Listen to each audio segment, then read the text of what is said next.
ಅಂಕೋಲಾದ ಶಿರೂರು ಬಳಿಯ ಗುಡ್ಡ ಕುಸಿತದಲ್ಲಿ ನಾಪತ್ತೆಯಾದಂತವರಿಗಾಗಿ ಹುಡುಕಾಟ ಮುಂದುವರೆದಿದೆ. ಕಾರ್ಯಾಚರಣೆಗೂ ಅವಕಾಶ ಕೊಡದೆ ಮಳೆ ಸುರಿತಾನೇ ಇದೆ. ಮತ್ತೊಂದು ಕಡೆ ತಮ್ಮವರನ್ನ ಕಳೆದುಕೊಂಡಂತವರ ಕಣ್ಣೀರ ಕಥೆ ಹೇಳತೀರದಾಗಿದೆ. ಇವತ್ತು ಕೂಡ ನಾಪತ್ತೆಯಾದಂತವರ ಸಂಬಂಧಿಕರು ಬಂದು ಕಂಪ್ಲೇಂಟ್ ಅನ್ನ ಕೊಡ್ತಾ ಇದ್ದಾರೆ. ನಮ್ಮವರು ಕೂಡ ಇಲ್ಲೇ ಹೋಗಿದ್ರು, ಅವ್ರಿಗೆ ಇವಾಗ ಕಾಣ್ತಾ ಇಲ್ಲ ಅಂತೇಳಿ. ಹೀಗಾಗಿ ಮೃತಪಟ್ಟಂತವ್ರು ಎಷ್ಟು ಅನ್ನುವಂತ ಲೆಕ್ಕ ಸಿಗದಂತಾಗಿದೆ. ಹೀಗಾಗಿ ಇವತ್ತು ಸಿಎಂ ಸಿದ್ದರಾಮಯ್ಯ ಕೂಡ ಖುದ್ದಾಗಿ ಸ್ಥಳಕ್ಕೆ ಭೇಟಿ ನೀಡಿದ್ರು. ಸುರಿಯೋ ಮಳೆಯಲ್ಲೂ ಪರಿಶೀಲನೆ ನಡೆಸಿದ್ರು. ಸಿಎಂ ಭೇಟಿ ಮತ್ತು ಮಿಲಿಟರಿ ಎಂಟ್ರಿ ಬಳಿಕ ಕಾರ್ಯಾಚರಣೆ ಸ್ವಲ್ಪ ಚುರುಕುಗೊಂಡಂತೆ ಕಂಡು ಬರ್ತಾ ಇದೆ.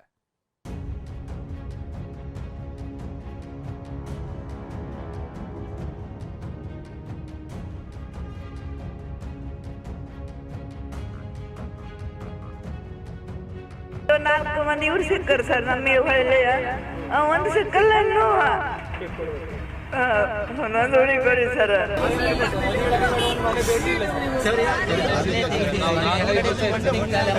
ಹೆಲ್ಪ್ ಮಾಡ್ಲಿಕ್ಕೆ ಹೋಗಿದ್ರು ಇವರು. ಅವ್ರಿಗೆ ಹುಷಾರಿಲ್ಲ ಅಂತ ಕೆಲ್ಸಕ್ಕೆ ಹೋಗಿದ್ದಾಗಿದೆ. 3 ದಿನದಿಂದ ಹೋಗ್ತಾ ಇದ್ರು ಕೆಲ್ಸಕ್ಕೆ.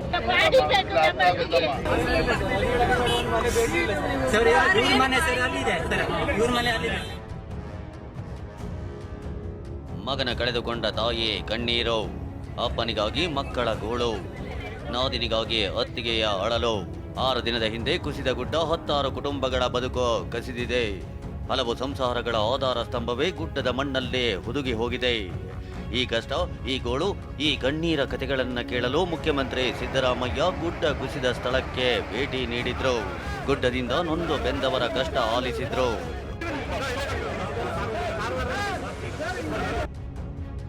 ಗುಡ್ಡ ಕುಸಿದ ದುರಂತ ಹೇಳತೀರದಾಗಿದೆ. ಶಿರೂರು ಗುಡ್ಡದ ಕಣ್ಣೀರ ಕತೆ.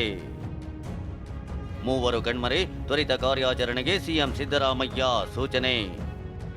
ಅಗೆದಷ್ಟು ನಿಗೂಢವಾಗ್ತಿದೆ, ಗುಡ್ಡ ಬಗೆದಷ್ಟು ಕುಸಿಯುತ್ತಿದೆ.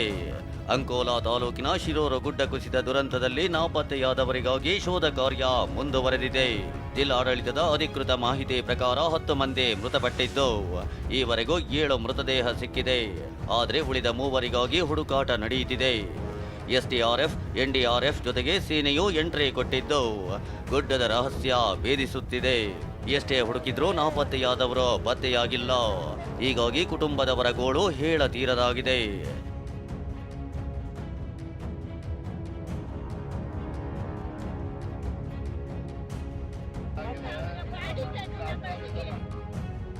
ಕಣ್ಣೀರ ಕತೆ 1. ಗುಡ್ಡ ಕುಸಿತದಲ್ಲಿ ಮಗ ಕಣ್ಮರೆ, ತಾಯಿ ಕಣ್ಣೀರು. ಈ ಫೋಟೋದಲ್ಲಿರೋ ವ್ಯಕ್ತಿ ಹೆಸರು ಲೋಕೇಶ್, ಗೋಕರ್ಣದ ಗಂಗೆ ಕೊಳ್ಳದ ಯುವಕ. ಈ ಲೋಕೇಶ್ ಗುಡ್ಡ ಕುಸಿತವಾದ ದಿನ ಹೋಟೆಲ್ ಬಳಿ ಇದ್ದ ಅಂತ ಬಸ್ ಚಾಲಕರೊಬ್ಬರು ತಾಯಿಗೆ ಮಾಹಿತಿ ನೀಡಿದ್ದಾರೆ. ಕಳೆದ 6 ದಿನದಿಂದ ಲೋಕೇಶ್ ನಾಪತ್ತೆಯಾಗಿದ್ದು ಇಡೀ ಕುಟುಂಬ ಕಣ್ಣೀರಲ್ಲೇ ಕೈ ತೊಳೆಯುತ್ತಿದೆ. ನನ್ನ ಮಗನ ಹುಡುಕಿ ಕೊಡಿ ಅಂತ ಕುಟುಂಬ ಪೊಲೀಸ್ ಠಾಣೆ ಮೆಟ್ಟಿಲೇರಿದೆ.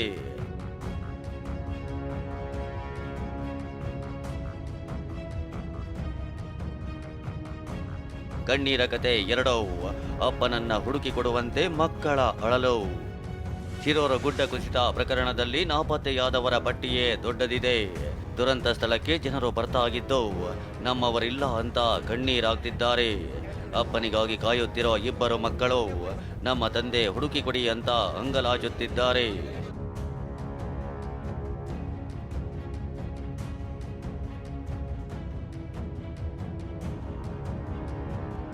ಕಣ್ಣೀರ ಕತೆ 3.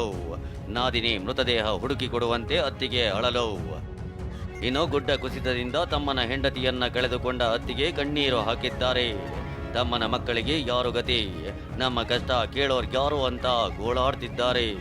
ನನ್ನ ಅತ್ತಿಗೆ ಎಲ್ಲೂ ಬಾಡಿ ಸಿಗ್ಲಿಲ್ಲ. ಇಂದಿಗೆ 6 ದಿವಸ ಆಯ್ತು. ಮತ್ತೆ ನನ್ನ ಅಣ್ಣ ಒಬ್ಬ ಪೆಟ್ಟಾಗಿ, ಮತ್ತೆ ಅತ್ತಿಗೆ ಒಂದು ಪೆಟ್ಟಾಗಿ, ಮತ್ತೆ ಹುಡುಗಿ ಒಂದು ಪೆಟ್ಟಾಗಿ ಎಲ್ಲ ಆಸ್ಪತ್ರೆಯಲ್ಲಿ ಇದ್ದು. ಮನೇಲಿ ಒಂದು ಇಟ್ಟದಾಡು ಚೂರು ಬೇಕಂದ್ರೆ ನಮ್ಮ ಕೈಗೆ ಸಿಗ್ಲಿಲ್ಲ. ನಮಗೆ ಬಾಡಿ ಬೇಕು ಮೊದಲೇ. ಗುಡ್ಡ ಕುಸಿದ ದುರಂತ ಸ್ಥಳಕ್ಕೆ ಸಿಎಂ ಭೇಟಿ, ಕಷ್ಟ ಆಲಿಸಿದ ಸಿದ್ದರಾಮಯ್ಯ. ಇನ್ನು ಗುಡ್ಡ ಕುಸಿತದ ಕಣ್ಣೀರ ಕತೆ ಕೇಳಲು ಸಿಎಂ ಸಿದ್ದರಾಮಯ್ಯ ಶಿರೂರಿಗೆ ಭೇಟಿ ನೀಡಿದ್ರು. ಧಾರಾಕಾರ ಮಳೆ ಮಧ್ಯೆಯೂ ರೈನ್ ಕೋಟ್, ಗಂಬೋಟ್ ಧರಿಸಿ ಪರಿಶೀಲನೆ ನಡೆಸಿದ್ರು. ಕೆಲವೇ ನಿಮಿಷದಲ್ಲಿ ಗುಡ್ಡ ಕುಸಿತ ಸ್ಥಳದಿಂದ ವಾಪಸಾದ ಸಿಎಂ ಅಧಿಕಾರಿಗಳ ಜೊತೆ ಸಭೆ ನಡೆಸಿದ್ರು. ನಾಪತ್ತೆಯಾದವರಿಗಾಗಿ ಹುಡುಕಾಟ ನಡೆಸಿ ರಕ್ಷಣಾ ಕಾರ್ಯಾಚರಣೆಯನ್ನ ತ್ವರಿತವಾಗಿ ನಡೆಸಬೇಕು ಅಂತ ಸೂಚನೆ ಕೊಟ್ಟರು. 10 ಜನರು ಮಿಸ್ಸಿಂಗ್ ಆಗಿದ್ದಾರೆ. ಅದರಲ್ಲಿ 7 ಜನರ ಡೆಡ್ ಬಾಡಿ ರಿಕವರ್ ಆಗಿದೆ. 3 ಜನರು ಇನ್ನೂ ಮಿಸ್ಸಿಂಗ್ ಆಗಿದ್ದಾರೆ. ಅವರು ಇನ್ನೂ ರಿಕವರ್ ಆಗಿಲ್ಲ. ಬಿಕಾಸ್ ಇನ್ನೂ ಕ್ಲಿಯರ್ ಮಾಡ್ತಕ್ಕಂಥದ್ದು ರೆಸ್ಕ್ಯೂ ಆಪರೇಷನ್ ಈಗ ಯಾರು ಸಾವನ್ನಪ್ಪಿದ್ದಾರೆ ಅವರಿಗೆ 5 ಲಕ್ಷ ಕೊಡಬೇಕು ಅಂತ ಅವತ್ತು ಹೇಳಿದ್ದೆ. ನಮ್ಮ ರೆವಿನ್ಯೂ ಮಂತ್ರಿಗಳು ಕೂಡ ಹೇಳಿದ್ರು. ಹಾಗಾಗಿ ಇದಕ್ಕೂ ಮುನ್ನ ಗುಡ್ಡ ಕುಸಿದ ಪ್ರದೇಶಕ್ಕೆ ಭೇಟಿ ನೀಡಿದ್ದ ಸಚಿವರಾದ ಕೃಷ್ಣ ಬೈರೇಗೌಡ, ಮಂಕಾಳ ವೈದ್ಯ ಪರಿಶೀಲನೆ ನಡೆಸಿದ್ರು. ಶಾಸಕರಾದ ಆರ್.ವಿ. ದೇಶಪಾಂಡೆ, ಸತೀಶ್ ಸೈಲ್ ಸಾಥ್ ನೀಡಿದ್ರು. ಸಿಎಂ ಭೇಟಿಗೂ ಮುನ್ನ ಅಂಕೋಲಾ ತಾಲೂಕಿನ ಉಳುವರೆ ಗ್ರಾಮಕ್ಕೆ ಭೇಟಿ ನೀಡಿದ್ದ ಬಿಜೆಪಿ ರಾಜ್ಯಾಧ್ಯಕ್ಷ ಬಿವೈ ವಿಜಯೇಂದ್ರ ಜನರ ಕಷ್ಟ ಕೇಳಿದ್ರು.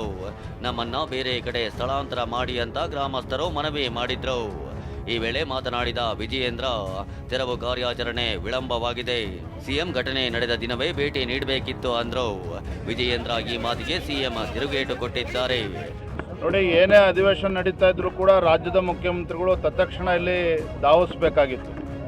ತತ್ಕ್ಷಣ ಬಂದು ಇಲ್ಲಿ ಏನು ಜಿಲ್ಲಾ ಅಧಿಕಾರಿಗಳಿಗೆ ಯಾವ ರೀತಿ ಅವರಿಗೆ ಇನ್ಸ್ಟ್ರಕ್ಷನ್ಸ್ ಕೊಡಬೇಕಾಗಿತ್ತು. ತಡ ಆಗಿದೆ. ರಾಜ್ಯ ಸರ್ಕಾರ ವಿಳಂಬ ಮಾಡಿಲ್ಲ. ವಿಳಂಬ ಕೆಲಸ ಆಗೇ ಇಲ್ಲ. ಎಲ್ಲನೂ ಕೂಡ ತ್ವರಿತವಾಗಿ ಮಾಡ್ತಾ ಇದ್ದೇವೆ. ನಾವು ಯಾಕೆ ಕೆಲಸ ಬರೋಕ್ಕಾಗಿಲ್ಲ ಅಸೆಂಬ್ಲಿ ನಡೀತಾ ಇದ್ರಿಂದ ಇವತ್ತು ಬರಲಿಕ್ಕೆ ಆಗಿದೆ. ಶಿರೋರ ಗುಡ್ಡ ಕುಸಿತ ದುರಂತದಲ್ಲಿ ಮೃತ ಕುಟುಂಬಸ್ಥರ ಕಣ್ಣೀರ ಕತೆ ಒಂದ್ ಕಡೆಯಾದ್ರೆ, ತಮ್ಮವರ ಸ್ಥಿತಿ ಏನಾಗಿದೆ ಅಂತ ತಿಳಿಯದೆ ಹಲವು ಕುಟುಂಬಗಳು ಗುಡ್ಡದ ಮುಂದೆ ಗೋಳಾಡುತ್ತಿವೆ. ಸೂರಜ್ ಜೊತೆ ಅಣ್ಣಪ್ಪ, ಟಿವಿ9 ಉತ್ತರ ಕನ್ನಡ.